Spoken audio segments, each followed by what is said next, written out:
Halo teman, selamat datang di channel yang satu ini. Hehehe, channel ini adalah berisi cerita tentang alur Donghua yang keren. Penasaran? Yuk segera langsung markiden, mari kita dengar. Tapi sebelum itu, jangan lupa like dan subscribe-nya ya. Battle Through to Heaven.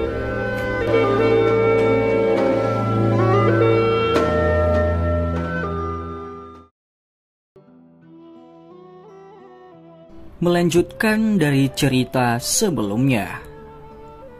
Angin panas dan liar bersiul melewati telinga Xiaoyan saat tubuhnya jatuh ke dalam lubang.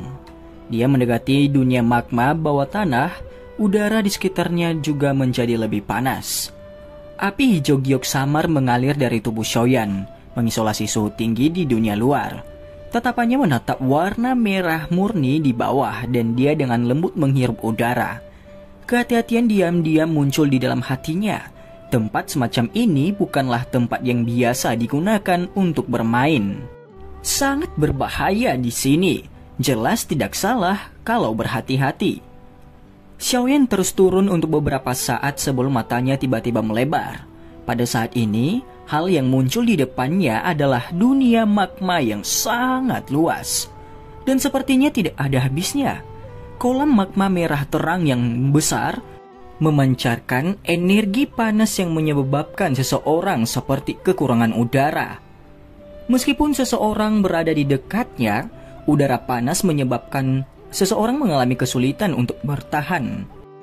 Sebuah pikiran terlintas di hati Xiaoyan saat sayap tulangnya yang seperti giok perlahan dikibarkan. Tatapan Xiaoyan dengan hati-hati menyapu ke sekelilingnya saat tubuhnya tetap tergantung di udara. Dunia magma ini sama seperti saat dia meninggalkannya saat itu. Itu sangat sunyi dan tidak mengandung sedikit pun aura kehidupan. Yang dimilikinya hanyalah suara gema dari gelembung magma yang meledak, yang menyebabkan tempat ini menjadi lebih sunyi. Magma yang sangat kental sehingga biasanya tidak membentuk gelombang magma. Bagaimanapun, semua yang ada di tempat ini memberi seseorang perasaan diam. Jika seseorang tinggal di tempat ini untuk waktu yang lama, kemungkinan karakternya akan menjadi aneh dan menyendiri. Beruntung, Xiaoyan telah turun ke kondisi hampir mati saat itu dan tidak menyadari situasi di dunia luar. Kalau tidak, tahun-tahun itu akan sulit untuk bertahan. Xiaoyan merasa agak lega saat memikirkan ini. Setelah penyelidikan di mana dia tidak menemukan sesuatu yang salah, dia akhirnya mengepakkan sayap tulangnya dan sampai di suatu tempat di samping tembok gunung. Dia menarik penguasa Suan berat dan pergelangan tangannya bergerak cepat. Potongan batu terbang dan lubang setinggi 10 kaki dengan cepat muncul di dinding gunung yang kokoh itu. Xiaoyan dengan mudah membuat gua kecil tempat dia bisa beristirahat dengan bantuan suhu tinggi dari Glaze Lotus Flame. Setelah melakukan semua ini, Xiaoyan tidak segera mendarat di magma dan berlatih. Sebaliknya, dia duduk bersila di dalam gua gunung dan secara bertahap menutup matanya. Setelah itu, dia memasuki kondisi pelatihannya. Setelah Xiaoyan masuk ke dalam kondisi pelatihannya, ruang di sekitarnya segera mulai berfluktuasi secara kuat. Energi merah terang yang bisa dilihat dengan mata telanjang melonjak ke segala arah. Akhirnya semua itu berjuang untuk masuk ke tubuh Xiaoyan. Singkat cerita, pelatihan pertama Xiaoyan di dunia magma tidak berlangsung lama. Sekitar 1 jam kemudian, mata Xiaoyan yang tertutup rapat perlahan dibuka. Panas membara melintas di matanya yang hitam pekat itu, dan seteguk udara panas mengikuti tenggorokannya sebelum perlahan tersebar. Xiaoyan mengencangkan tinjunya sedikit dan merasakan perasaan penuh di dalam tubuhnya. Dia tersenyum, tempat ini memang sangat cocok untuknya. Dia hanya berlatih kurang dari 1 jam, tetapi dia samar-samar bisa merasakan Douqi di dalam selnya maju. Jika ini terus berlanjut untuk jangka waktu yang lama, kemajuannya pasti akan sangat menakutkan. Namun satu-satunya kekurangannya adalah suasana di tempat ini terlalu sepi. Jika dia ingin berlatih untuk waktu yang lama, dia harus bersiap untuk kesepian. Pelatihan pada awalnya adalah masalah yang sangat pahit. Jika seseorang ingin mendapatkan kekuatan yang sulit ditandingi oleh orang biasa, seseorang harus melakukan upaya yang sulit dicapai oleh orang lain. Tidak akan pernah ada kekuatan yang datang tanpa alasan di dunia ini. Poin ini adalah sesuatu yang telah lama dipelajari oleh Xiaoyan yang mengalami banyak hal. Oleh karena itu, meskipun dia tahu bahwa pelatihan di tempat ini sangat sulit, dia tetap memilih untuk melakukannya tanpa ragu-ragu. Xiaoyan akhirnya mulai berlatih Six Joint Body Flowing Ruler. Setelah membiasakan diri dengan dunia magma selama 1 hari penuh, lingkungan di tempat ini benar-benar sempurna saat digunakan untuk latihan.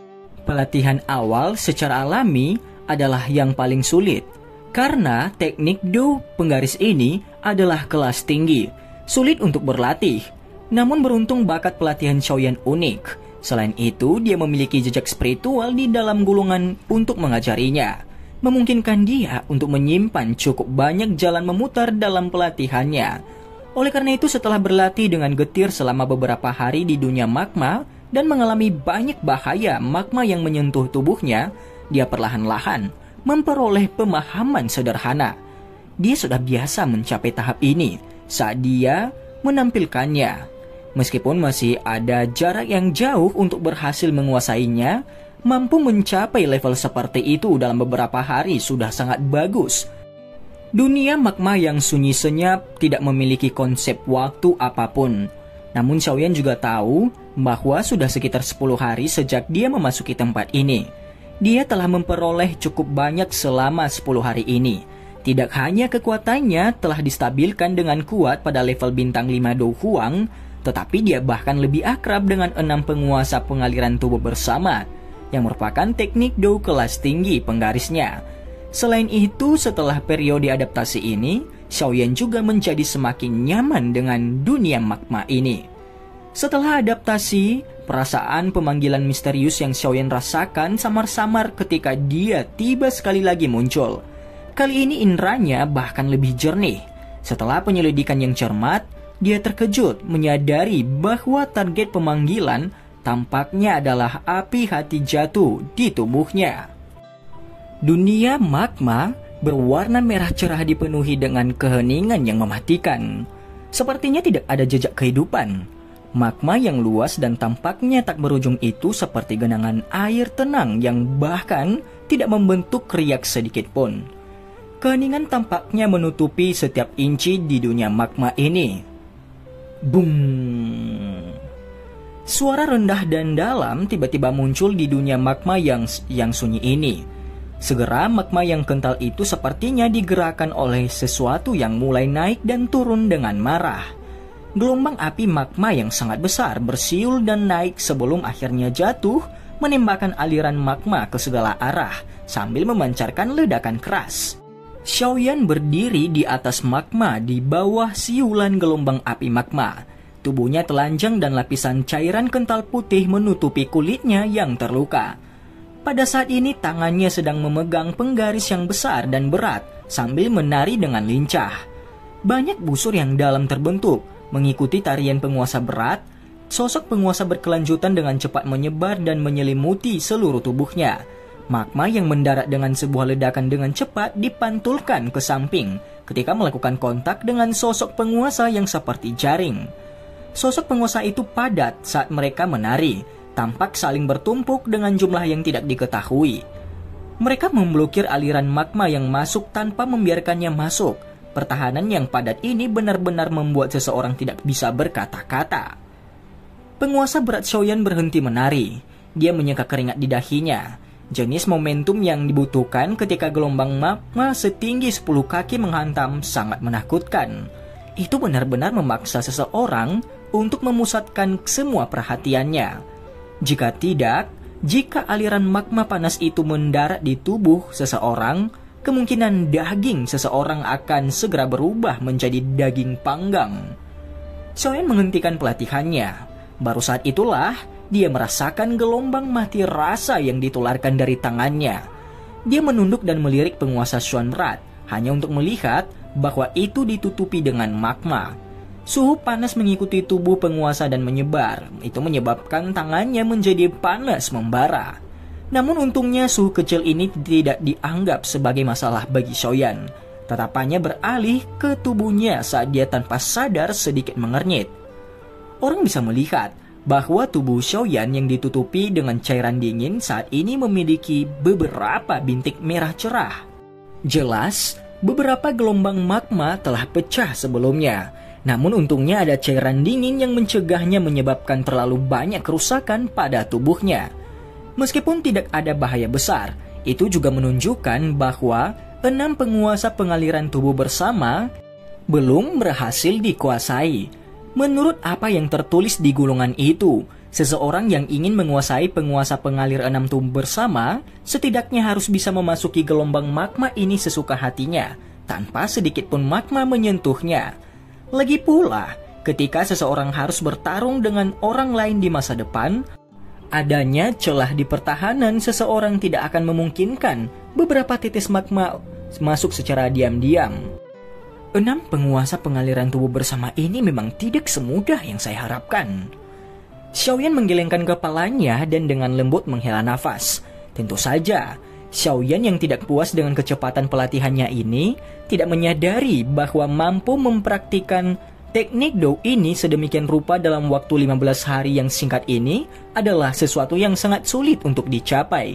Bahkan dengan bakat pelatihan Xiaoyan, seandainya dia belum menggunakan penggaris yang berat untuk memulai menemukan lokasi pelatihan yang sempurna dan memiliki ajaran jejak spiritual, ini tidak akan mungkin terjadi. Bagaimanapun terlepas dari bagaimana orang mengatakannya, ini adalah keterampilan Dou kelas D. Jika seseorang bisa menguasainya dengan mudah, itu akan tampak seperti kekanak-kanakan. Orang bisa menebak ini dengan memikirkan seberapa banyak Xiaoyan telah menderita untuk berlatih api pemecah tsunami tingkat rendah di kelas D. Tidak lama setelah itu, Xiaoyan mengembalikan penggaris berat di tangannya ke cincin penyimpanan. Setelah itu, Xiaoyan terbang dan pergi ke gua dinding gunung. Sudah setengah bulan sejak Xiaoyan memasuki dunia magma ini. Selama setengah bulan ini, pada dasarnya dia tidak mengambil setengah langkah pun. Dia hanya akan sesekali menuju ke lubang dan melapor kepada penatua yang sedang berjaga untuk menghindari mereka berpikir bahwa dia telah menemui kecelakaan di bawah. Setengah bulan pelatihan tanpa lelah di mana makanan dan tidur pun dilupakan, mungkin terasa pahit dan kesepian. Tetapi efeknya sangat jelas. Saat ini, Douqi di tubuh Xiaoyan menjadi semakin kaya. Menurut indranya, dia sudah secara bertahap bergerak menuju level bintang Dou Huang. Selain itu, dia tidak tahu apakah itu karena energi afinitas api yang sangat murni atau apa. Tetapi Xiaoyan telah menemukan bahwa Douqi di dalam tubuhnya tampaknya menjadi jauh lebih panas. Tentu saja dia juga mendapatkan hadiah karena menjadi lebih akrab dengan 6 penguasa pengaliran tubuh bersama. Meskipun dia saat ini tidak dapat dianggap telah menguasainya, setidaknya dia jauh lebih baik sekarang daripada ketika dia memulai mempraktikannya. Xiaoyan menahan gelombang rasa sakit di sekujur tubuhnya saat dia memasuki gua. Dia segera duduk bersila dan dengan cepat memasuki kondisi pelatihan. Selama periode pelatihan ini, dia telah menemukan bahwa setiap kali dia berlatih teknik Dou penguasa itu, tingkat penyerapan tubuhnya akan sangat tinggi. Dia bahkan bisa samar-samar mendengar sel, tulang, pembuluh darah, otot, dan banyak organ lainnya yang memancarkan gelombang suara lapar ketika energi afinitas api yang kuat memasuki tubuhnya. Kemajuan kekuatannya menyebabkan Xiaoyan mengalami semacam kesepian yang sulit untuk ditahan. Saat ini, dia akan menuju ke dataran tengah, tempat para ahli berkumpul, tempat persembunyian naga dan harimau. Itu bukan wilayah sudut hitam dan itu bukan kekaisaran Chiama. Di dua tempat ini, Xiaoyan mungkin bisa mengandalkan kekuatannya saat ini untuk bertahan hidup. Namun di tempat itu, bagaimanapun dia tidak akan bisa bertahan. Selain itu, mencoba untuk mendapatkan 10 besar dalam apa yang disebut pengumpulan pil yang diadakan oleh Piltover bukanlah hal yang mudah.